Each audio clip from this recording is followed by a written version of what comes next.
எல்லாத்தையும் வேதத்தை நம்புகிறேன், மறுமையை நம்புகிறேன், எல்லாத்தையும் நம்புகிறேன். அப்புறம் எதை நான் மிஸ் பண்ணிட்டேன்? நான் ஈமான் மூமின் இல்லைங்கிறதுக்கு.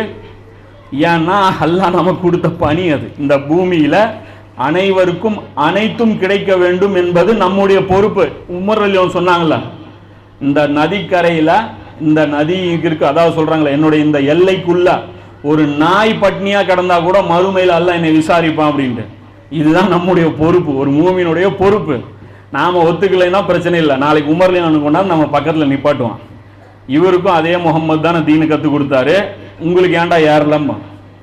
இத்தனைக்கு நாமளே சாட்சியும் சொல்கிறோம். நபி ஸல்லல்லாஹு அலைஹி வஸல்லம் அவர்களை விட சிறந்த ஆட்சியாளர் யாராவது உண்டான்னு கேட்டால் இன்னைக்கு இருக்கிற 150 கோடி முஸ்லீம் என்ன சொல்லுவான்? ஆமாங்க, அவர் தாங்க சிறந்த ஆட்சியாளரும்மா. அவரை விட சிறந்த நீதிபதி யாராவது உண்டான்னு கேட்டால் என்ன சொல்லுவான்? அவர் தான் சிறந்த நீதிபதிம்மா. அனைத்து துறைகளிலும் அவர் வழிகாட்டியிருக்காரான்னு கேட்டால் என்ன சொல்லுவான்? பெருமையாக சொல்லுவோம். அவர் காட்டாத டிபார்ட்மெண்ட்டே கிடையாதும்மா. ஆனால் உங்கள் மேலே அது கடமையான்னு கேட்டால் நம்ம என்ன சொல்லுவோம்? எங்களுக்கு அது கடமை இல்லை. எங்களுக்கு அந்த அந்த ஒரு என்னது இந்த பேரிச்சம் இதில் கீத்தில் ஒரு கட்டடம் கட்டினாங்க இல்லையா, எது மஸ்ஜித் நபவி, அதுக்குள்ளே காமிச்சது மட்டும்தான் எங்களுக்கு.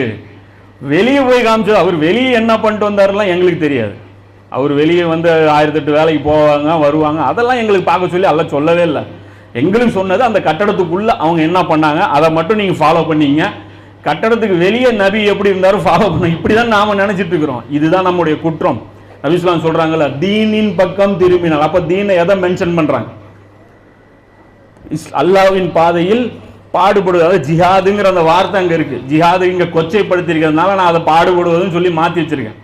அப்போ அல்லாஹ்வின் பாதையில் பாடுபடுவதை அல்லாஹ் என்ன பண்ணியிருக்கான்? அதை திரும்பாத வரைக்கும் நமக்கு அதில் இது கிடையாது. அதே சமயம் நாம மட்டும் தப்பிக்கிறதுக்கு வாய்ப்பு இருக்கு. இந்த உம்மத்தையே நாம புரிய வச்சு அது எந்திரிச்சு வந்து அவங்க எதிரிகளோட இவங்க ஜெயிச்சு முடிஞ்சு இதெல்லாம் ஆகிறது ரொம்ப கஷ்டம். ஆனால் நாம நம்மளுடைய பொறுப்பிலிருந்து தப்பிக்கிறதுக்கு வாய்ப்பு இருக்கு.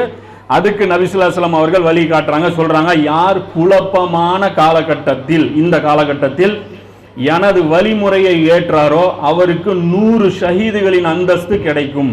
இது பைஹக்கில 209 ஹதீஸ்.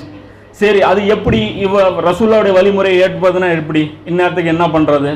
ஒரு அநியாயக்காரனை பார்த்து உடனே கையில் வாள் எடுத்துட்டு கிளம்பிடுறதா? இது கிடையாது பணி. இந்த நேரத்தில் எப்படி செயல் பண்ணும் நபி ஸல்லல்லாஹு அலைஹி வஸல்லம் அதையும் சொல்றாங்க. என்ன சொல்றாங்க? யார் இஸ்லாத்தை உயிர்ப்பிக்கும் பணிக்கு, சுன்னத்து இல்லை, இஸ்லாமே செத்து போச்சுங்கிறாங்க. செத்து போன இஸ்லாத்துக்கு யார் உயிர் கொடுக்கறதுக்காக வேலை